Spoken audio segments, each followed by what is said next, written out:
You ask Tiger to solve. This deals with linear equations with one unknown. The final result is y equals 7. Let's solve it step by step.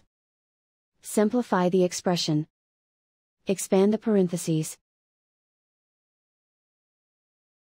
Multiply the coefficients.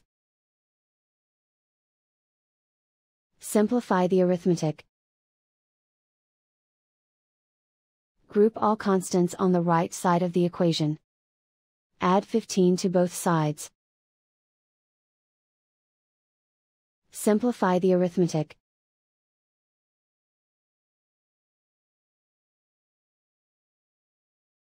Isolate the y. Divide both sides by 6. Simplify the fraction. Find the greatest common factor of the numerator and denominator. Factor out and cancel the greatest common factor.